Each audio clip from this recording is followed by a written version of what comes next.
Any visitor to Perthshire will, at some point, have an encounter with the River Tay, the majestic king of Scottish rivers, as it sweeps its way from Loch Tay down to the sea at Dundee.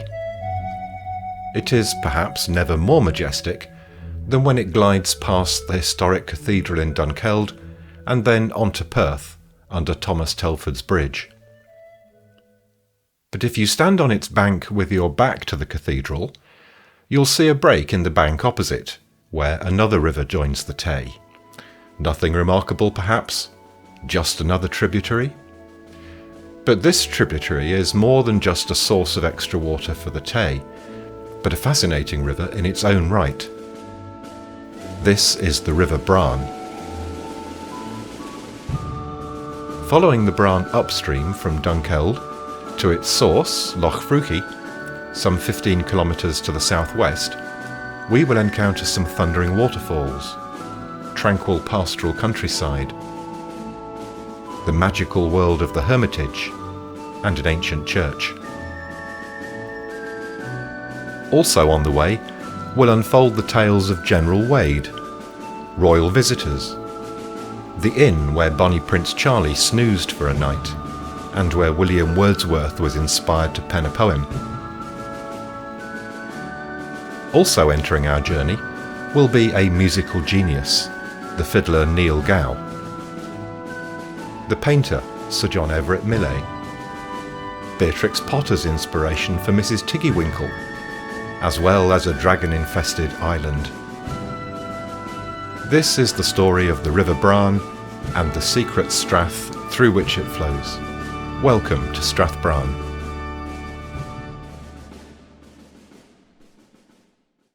The Braan starts at the outflow of Loch Freuchie, some 15 kilometres to the southwest of Dunkeld. Freuchie is nearly 300 metres above sea level, high up in the hills of Glen Quaich. As it descends through Strathbraan, it loses height, sometimes gently, sometimes more violently, especially at Rumbling Bridge and the Black Lynn Falls at the Hermitage, before gently entering the Tay at Inver, just opposite the cathedral. We're going to journey along the Braan upstream, so our story, like so many of the stories from the area, starts in the busy little town of Dunkeld, with its fountain in the cross and its white-painted little houses. The cathedral has origins which date back to the 7th century. Today it guards Thomas Telford's magnificent bridge, the only river crossing in the area. Before the bridge, the Tay was crossed by earlier wooden bridges, but it were the ferries that provided the mainstay of traffic across the river. Close to the cathedral, a narrow lane leads down to the Tay. This is Waterwind, so named because it's where the monks would haul, or wind, up their boats after having crossed the Tay centuries ago. Another loosely regulated ferry service also crossed the Tay to the present-day village of Inver, where the Braan and Tay meet. Lord Coburn, a circuit judge who experienced both the comfort of crossing the bridge and the previous ferries, commented, "Those who are born to modern travelling can scarcely be made to understand how the previous age got on. Nothing but wretched, peerless ferries, let to poor cotters, who rowed or hauled or pushed a crazy boat across, or more commonly, got their wives to do it."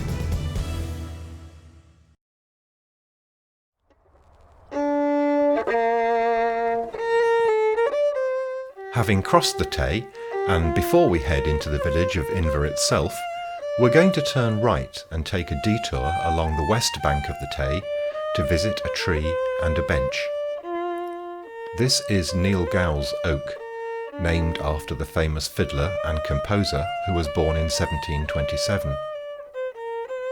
His musical legacy is kept alive by Pete Clark, who is here playing a fiddle which once belonged to Neil Gow himself.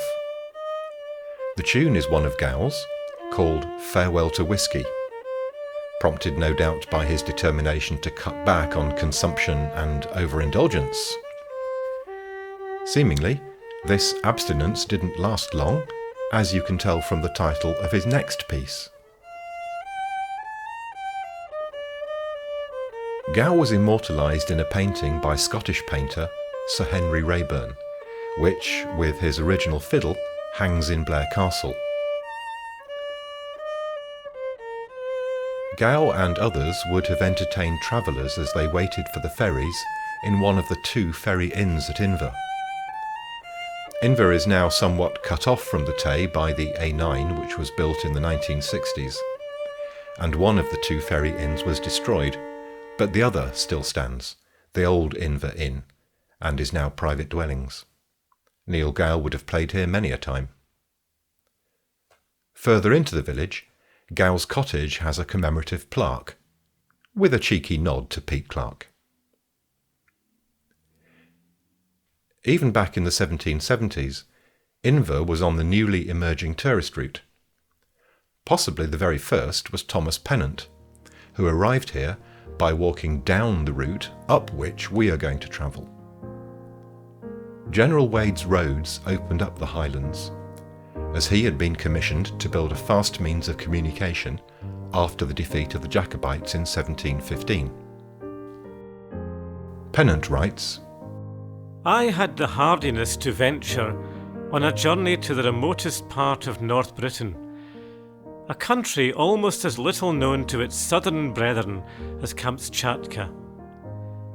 I brought home a favourable account of the land. Whether it will thank me or no, I cannot say, but from the report I have made, and showing that it might be visited with safety, it has ever since been inundated with southern visitants. His travel logs, published in 1769 and 1772, well and truly established this route as a popular tourist route. And tourism features highly at Inver to this day, and the Braan provides holidaymakers with a delightful border to their campsite. It's worth pointing out that, like any river, the Braan has moods. In the middle of a dry summer, it is nothing short of tranquil. But in the spring, or after very heavy rainfall, it can have its angry side, as these photographs show.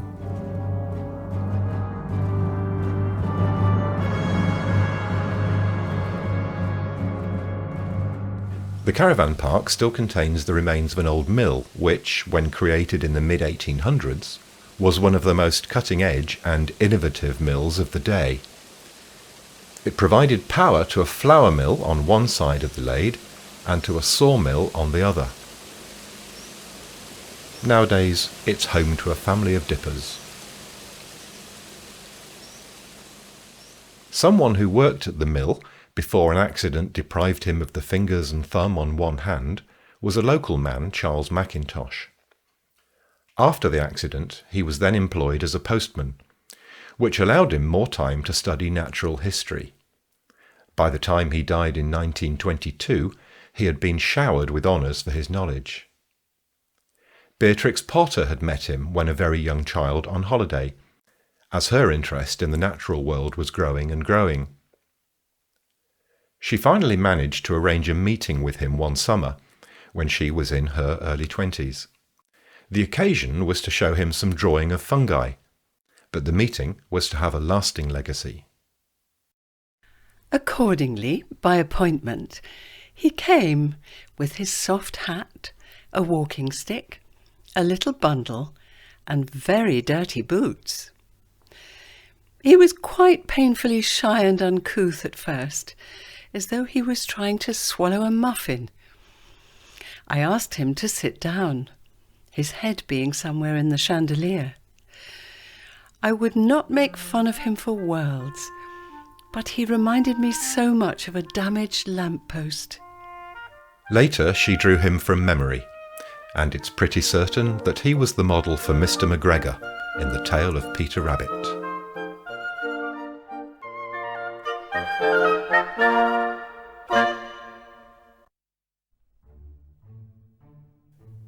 As we leave Inver, the Braan makes a sharp turn to the southwest, and we head upstream towards the Hermitage.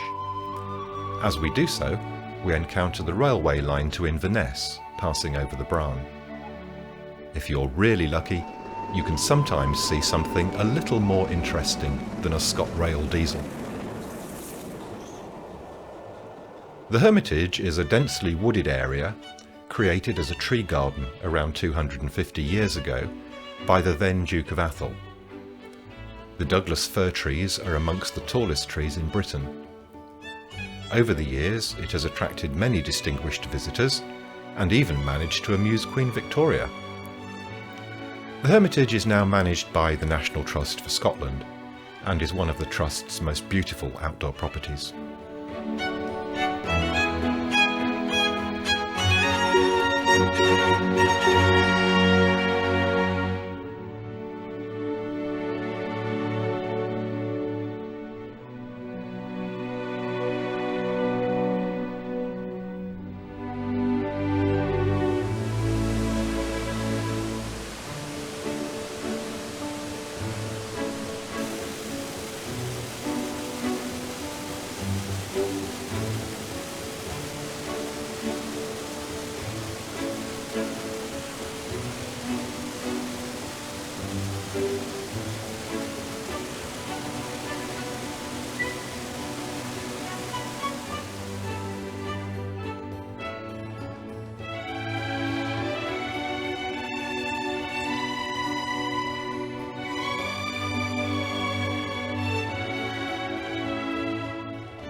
Ossian's Hall overlooks the magnificent Black Glen Falls, where salmon can be seen trying to jump upstream in the autumn.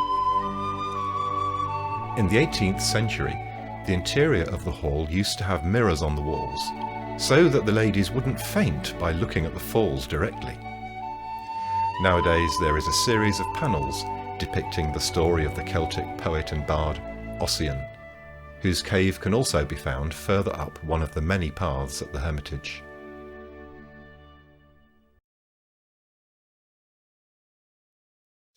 Between its source at Loch Freuchie and the River Tay, the Braan falls in height by over 200 metres. 40 of those metres happen as the river passes through the Hermitage. Another 18-metre drop happens here at Rumbling Bridge, accompanied by a thundering noise as the river plunges into a rock chasm.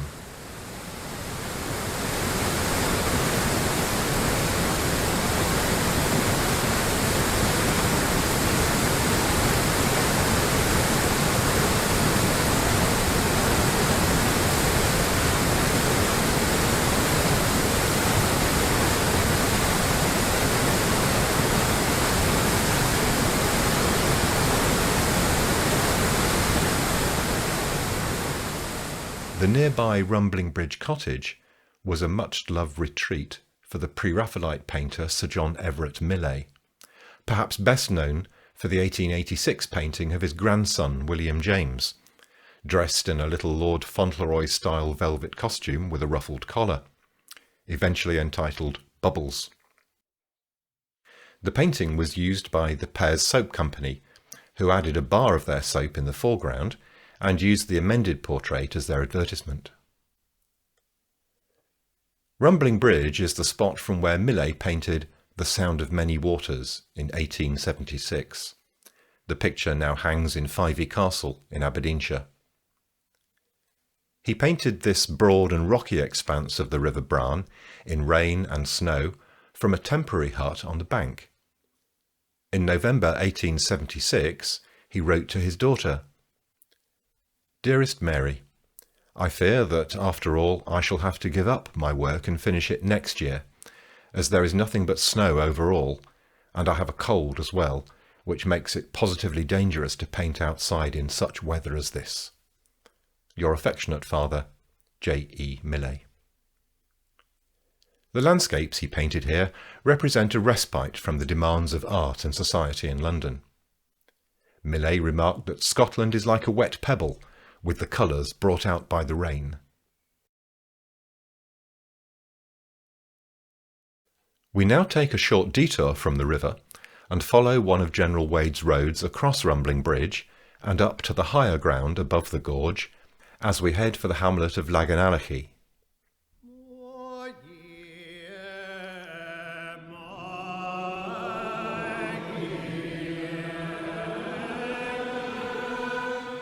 Lagganallachy Church has had a mixed and eventful life.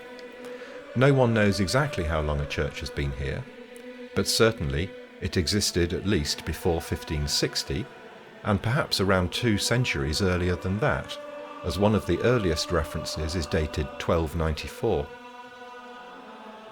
This small place of worship would have been situated in this elevated site deliberately.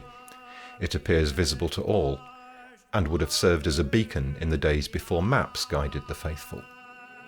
Travellers would also have used the church as a landmark on their journey. The church was an outpost of Dunkeld Cathedral. The parishioners were served by a church officer known as a reader, whose job it was to be a substitute minister, as well as teaching the local children their 3 R's and the catechism, for which he would have earned a paltry sum. Early in the 1800s, the reader dispatched from Dunkeld was not a natural Gaelic speaker, and his attempts to put his rapidly acquired Gaelic into practice in the pulpit fell on less than sympathetic ears. The congregation hurled stones at the poor man. He galloped back to Dunkeld, never to reappear. It was the finale for the church, which then fell from use, its roof being removed in the middle of the 20th century, and it now has a congregation of just 1.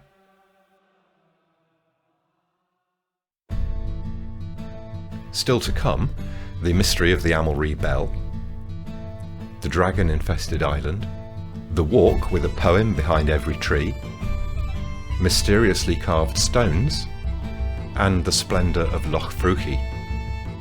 But before those, we leave Lagganallachie by General Wade's road and rejoin the River Braan at Newton Bridge. Here the Braan is joined by Ballinloan Burn and its wonderful old birch woods and glens, said to be haunted by fairies. This is rich farmland, and among the newer farm buildings can be found a fascinating collection of now deserted older farm buildings. Kitty MacDonald lived close by. Kitty was a friend of Beatrix Potter and an inspiration. She was a washerwoman for the Potter family when they spent their holidays near Dunkeld. In Beatrix Potter's own words, Kitty was waken and delightfully merry, a comical round little old woman, as brown as a berry, and wears a multitude of petticoats and a white mutch.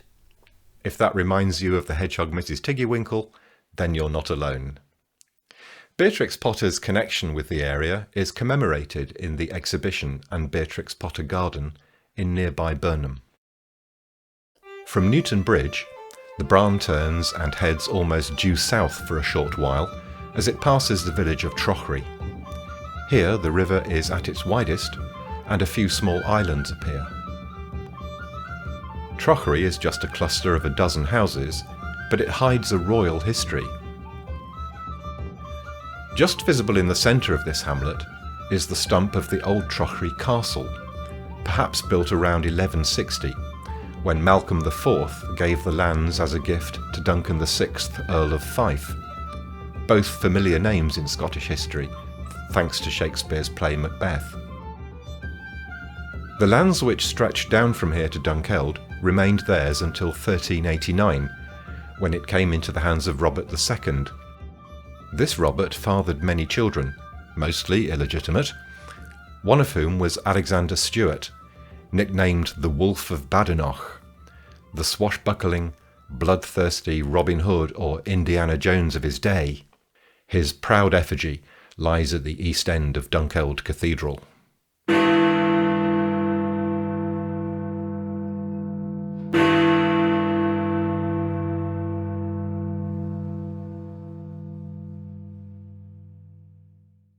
The Braan now heads west again, and at many places touches the A822 for much of its journey. Tracks lead off the road at various points, including one up to Dromore Lodge, which was rented for many years by the kings of Spain in the 1950s. The moorland to the north of the river was noted for being the best grouse moor in Scotland. Today, Dromore Lodge has been renamed Corbenick and is part of the Camphill Trust, a residential community for people with special needs.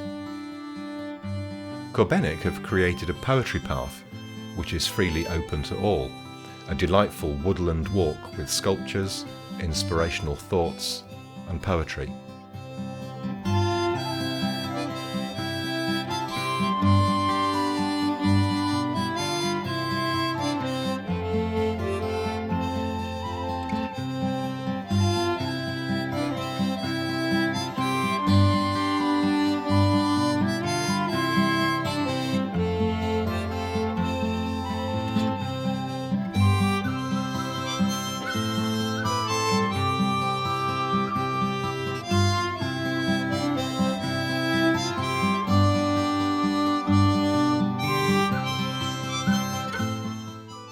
Other works of modern sculpture can also be found further up the Glen, like this one, especially commissioned by that well-known patron of the arts, Alex Salmond. Also hidden in the fields around about are many collections of cup and circle stones, with indentations akin to pockmarks scooped out to encompass an object roughly the size of a tennis ball. These stones are steeped in prehistoric mystery. Various suggestions have been put forward, including maps of the world, maps of the stars, sites where fat was set alight for religious rites, records of ownership or boundaries, and so on. After Corbenick, the Braan takes two sharp twists as it heads south, and then west again, and crosses under the A822 at a bridge that's actually very high, but which you don't even notice from the road. Both the river and the road head west to our next destination, the little settlement of Amulree.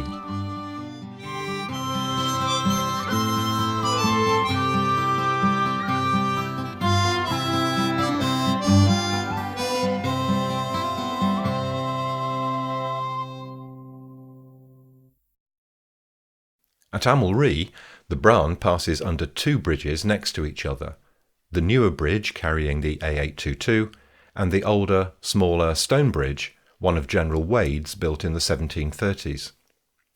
Legend has it that his workmen discovered the ashes of the Celtic poet and bard Ossian while building the stone bridge. General Wade became Commander-in-Chief of His Majesty's forces in Scotland in 1724, with the simple remit to organise the rapid dispersal of troops to make sure that the Highlands could be policed. After the rebellion of 1715, this was deemed to be best realised by a road system, in essence creating an early version of the motorway system of today, and Amulree would become the equivalent of a motorway services area. Remains of General Wade's roads, usually 4.8 metres wide, can be found across Scotland, like this one at Amulree. In one of the great ironies of history, this road benefited Bonnie Prince Charlie and his Jacobite army, who used it for their own travel to the south, and again the retreat northwards. Earlier, in 1715, Amulree was the site chosen for the assembly of clans who marched north to join the Earl of Mar on their way to Braemar, and the commencement of the First Jacobite Rebellion.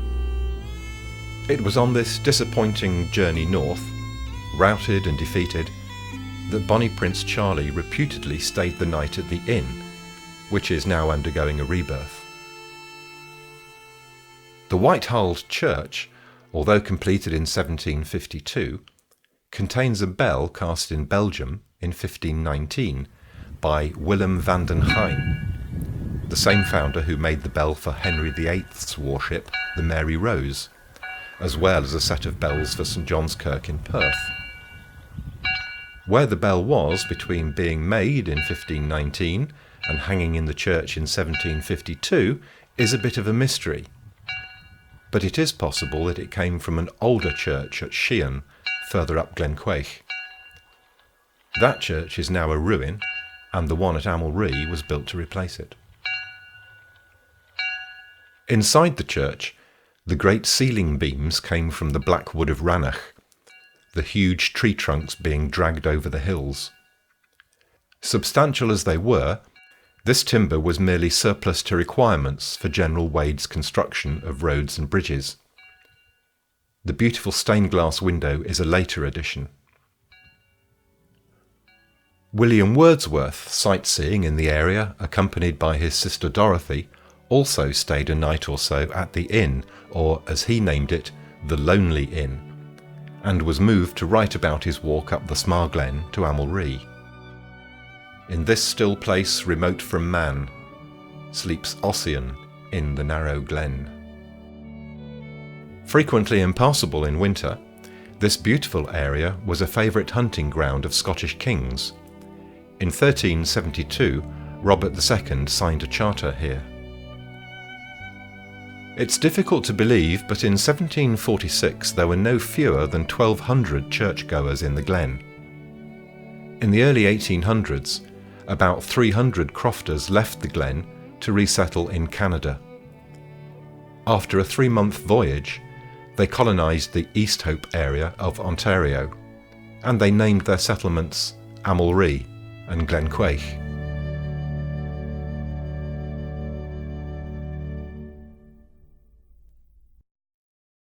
From Amulree, the Braan meanders through the beautiful and tranquil Glen Quaich. Being largely flatland, the river twists and turns, with a very familiar pattern when seen from above.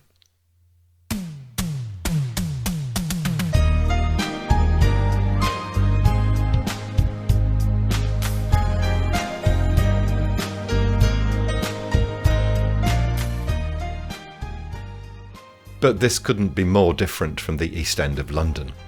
Quiet pastoral countryside with sheep, grouse, raptors and all manner of wildlife in abundance. And that brings us to Loch Freuchie, the source of the River Braan. It's not a large loch, just 2.8 kilometres long and only 670 metres at its widest point.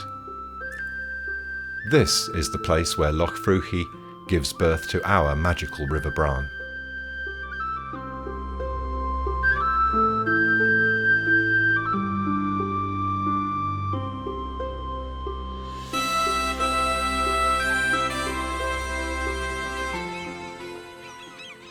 Loch Freuchie has its very own crannog. Crannogs are man-made islands, many of which can be seen on Scottish lochs, and which frequently are of prehistoric origin. Associated with this crannog is the legend of a young man, Freuchie, who, at the request of the Lady May, went to the dragon-inhabited island to gather rowan berries. He successfully completed this task, having evaded the dragon, but the lady insisted that nothing would please her except that he return to her with the uprooted tree. On his second visit to the island, he uprooted the tree, but awoke the dragon. In mortal combat, Freuchie's legs and arms were gnawed off by the dragon, but he did manage to slay it. May found them both lying dead, side by side on the shore. Seemingly, true love never did run smooth. Loch Freuchie may be the start of the River Braan, but it is also the end of our journey. We have followed the Braan from its outflow opposite the cathedral in Dunkeld, heard the music it has inspired, seen waterfalls and the magical woodland of the Hermitage, the ancient churches that have watched over it, some of the bridges that cross it, and the beautiful landscape through which it flows, right up to its source, high in the hills of Glen Quaich. Loch Freuchie, however, is itself fed by another river, the River Quaich. But that's a story for another time.